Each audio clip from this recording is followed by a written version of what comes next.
Okie dokie, so I'm going to show you how to machine stitch your binding on. You can use this for a quilt, a wall hanging, a bag, a casserole cover. So on the feet that Bernina bring out, the 1/4 inch patchwork foot, they have little nicks down the side, and every nick is a 1/4 inch apart. So when I want to stop with my needle down a 1/4 inch from the edge of my work, if I put my fabric here and I stop with my needle down and I go to that little nick, if you can see that, my needle will be a 1/4 inch from the edge of my work, so I can then turn. So I'm going to fold my fabric with my right sides together, and I'm going to show you how you can do it by machine. So I don't press mine, but that's personal. I like it. I don't like to press mine in half, but you certainly can. So I'm just going to lay my fabric down. I'm going to leave a nice big length for joining the other end because I'm not doing that today. I'm just showing you how to do this. And I have done this before. I want to show you it again. Okay? So you can stop watching the video if you know how to do this. But for those that don't, let's go. So I've got the 1/4 inch foot on. I'm just going to clean finish this edge that I can see needs a trim to make it tidy. And I'm going to sew to a 1/4 inch from the end of my casserole cover, from my point. So I'm just going to sew forward and backwards. I'm going to sew down to the bottom here. I've got my jewel feed on as well, so it's going to keep it nice and firm. And when I can see this nick on the side here reach the edge of my fabric, I'm going to stop sewing. Right there. So I'm going to put my quick unpick so you can see. There is my 1/4 inch nick. Here is my second 1/4 inch nick. So if I stop with this one on the raw edge of my fabric that's lining across here, my needle has stopped a 1/4 inch away. Okay? Now I'm going to turn my work and I'm going to sew diagonally to the corner of my fabric. And that's it. I don't need to backstitch or do anything. I'm going to take my work out. I'm going to cut my thread. I'm going to lift my needle up. And I'm going to turn my fabric around. Now I'm going to fold my fabric. And I'm going to get my pieces of fabric and I'm going to fold it away from me. So this forms a right angle. Now I'm going to fold my fabric back softly. Don't pull it back really tight. You want a soft fold. Now can you see here, if I go like that, I can't pull it any further because of my beautiful stitch out to the corner. So that's what makes it perfect. Then I'm just going to get my finger and fold it back. Now this is where I would use my little quilting clips. And we have all these on our website. You can buy these on our website, berninataranga.co.nz, and we will get them to you as soon as we can. But they are wonderful. Little quilting clips, they're really good. Oh, sorry, that's my old website, mybernina.co.nz. Luckily, my husband just told me that because I just always forget. So, mybernina.co.nz.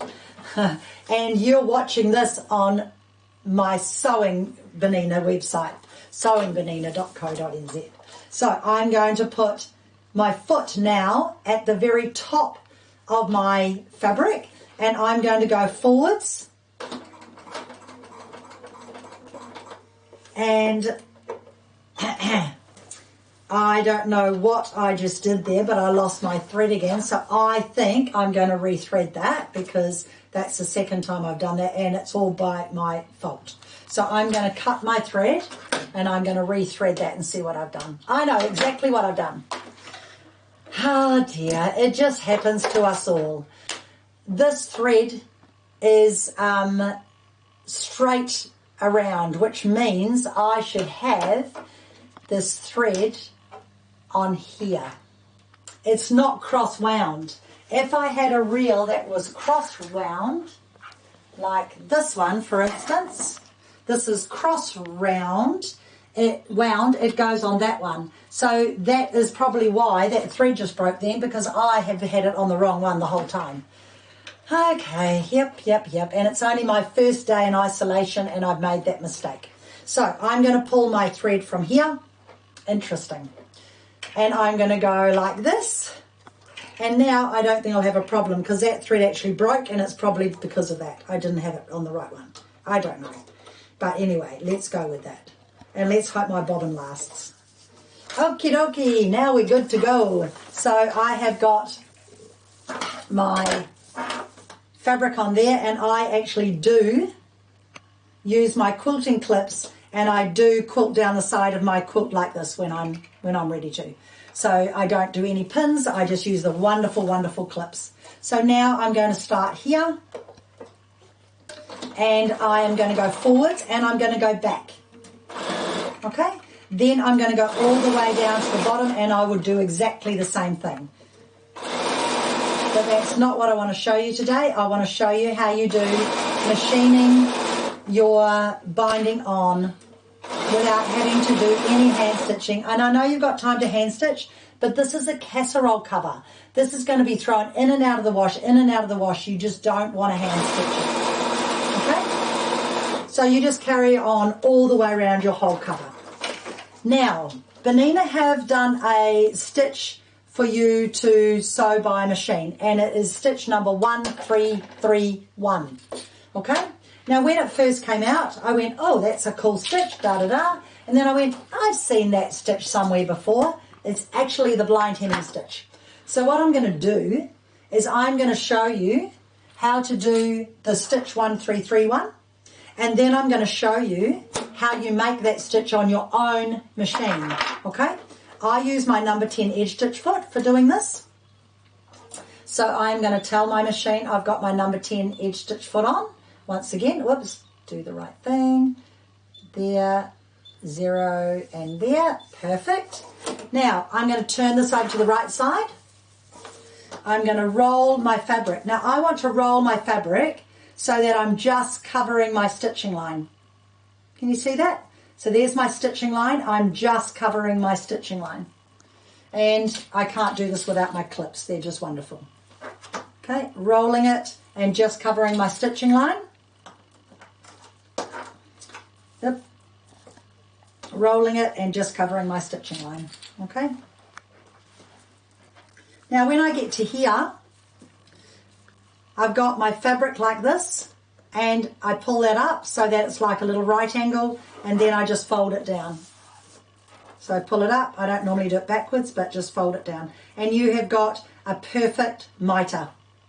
Put a clip in there. And put a clip in there. Okay, so why am I using the number 10 foot? Because I want to run the bar of my number 10 foot down here. Okay, so I'm going to 1331, 1331, there it is. Now 1331 is a stitch that sews, I just happen to have a sample. It sews 5 stitches down and does a zigzag, 5 stitches down and does a zigzag. But I need to mirror image it because it's cutting, it's doing my zigzag to my left and I want it to do my right. So I'm pushing mirror image. And I'm going to show you that in a minute. Okay, now the next thing, you want your central needle position to be, when it's sewing straight stitch, to be right on that edge. So I'm going to just stitch till my zigzag is doing the straight. Right, so now it's doing my straight stitching. And if you have a look when you do it, you will see that you need to move your needle position as well. So I'm going to lay this down and I'm going to try and explain that. So if I put my foot down and my needle down, my needle is too far to the left to do stitch in the ditch. So I move my needle position 1, 2 clicks, or maybe only 1 click, and I'll try 2 first, let me see. I needed to do 2 clicks to the right, and now my needle is running along exactly where my bar is, and I will get a perfect finish. So now I just sew down, and it stitches in the ditch, and then it jumps over and does one bite.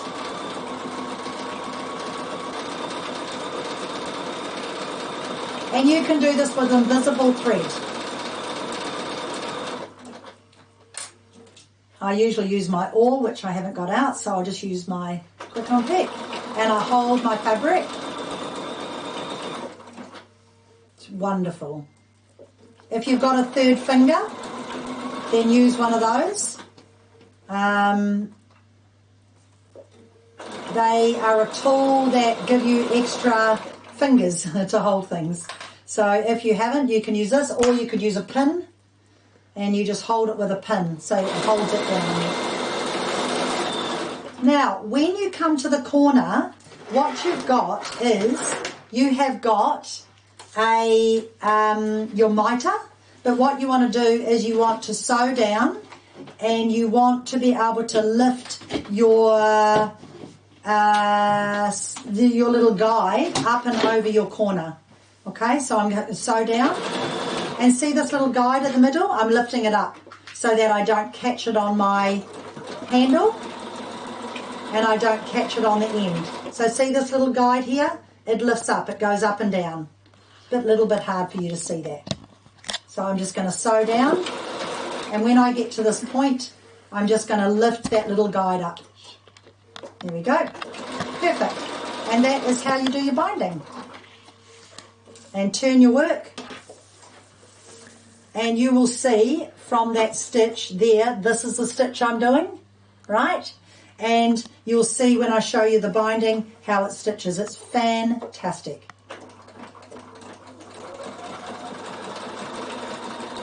Very, very good. And then you would clip all your binding this way. Okay. Now, so that is your binding. All right, let me see if I can find a light bit. There's a light bit.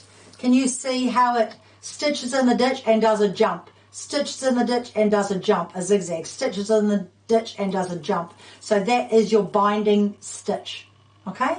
Now I'm going to show you how you make it without the stitch. So, what you do, I'm going to show you on the screen. Here's what you do. You go to your universal stitches, which are your standard stitches, and you push blind hemming stitch. Before you do that, Robin, tell you what it is. So I have done my width of 1.8 and my length of 1.10, which is the Bernina setting for the stitch. You need to write that down. So width 1.8 and length 1.10. So when you go to do it and make the stitch, you remember that width and length. So put it on to blind hemming, change it to 1.8, there, the width, and the length 1.10. That is exactly the stitch that I have done. Now I want you to mirror image that stitch. So you touch it here and you mirror image it. The next thing you need to do is move your needle position. Can you see my straight line there is in line with my guide? If I go over one, it's just too far. If I go over two, it's showing it's going to zigzag and straight stitch too far over. So if I take it back 2 clicks, I know my straight stitch is going to go in my stitch in my ditch foot. Can you see my dot is my zigzag? And yes, that is up higher because I want it to catch my fabric. If I go too far to the left, I'm not going to be in the ditch. So that makes it very clear to show you where you want it to go. And as I've shown you on here, this is identical to the stitch that Bernina have made. Oh, look, I've done some white stitching on this one, but I will just show you on here. It is, wrong side. It is absolutely identical. It's amazing. So you can still do it even if you don't have the stitch because you can make it.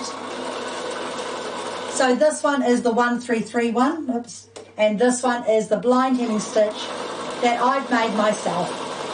So you can all do it. You don't have to have a new machine, and you can practice with your stitches while you've got time. You've all got time, let's hope, and you can do that. So there is proof that that stitch I can make with my machine, okay, without having that stitch. So that is how you can sew your bindings on. It's very, very easy. And also, you know, we don't always have time to hand stitch a binding, but in this instance, we don't want to hand stitch it because it's going to go in and out of the wash. It's going to be handled a lot, okay?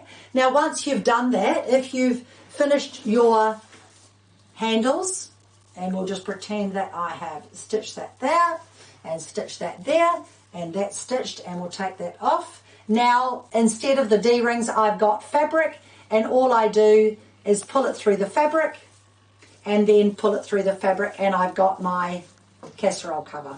Okay? So either you use D-rings or fabric, but you'll get the same finish. Now, I feel that I could probably finish this in the next 4 weeks, so I will also post photos of them finished, but I hope that has got you inspired either to get a mask made, to clean and oil your machine, or to make a casserole cover. Now, I've also done some videos yesterday on how to thread your overlocker, and especially the Bernina BL450, and I'll be posting those up for everybody to look at. So look out for those. I'll put them on my Instagram page. I'll put them on the Bernina Taringa Facebook page. I'll put them on this website as well. Okay, so just so you know that that is where it's going to be. So remember, it's mybernina.co.nz if you want to go and buy goods. And if we are able to get them out to you, we will be able to do that. And we just don't know when that will be, but I will keep you posted. So please stay safe, keep happy, keep sewing, oil your machine, and I will see you again soon.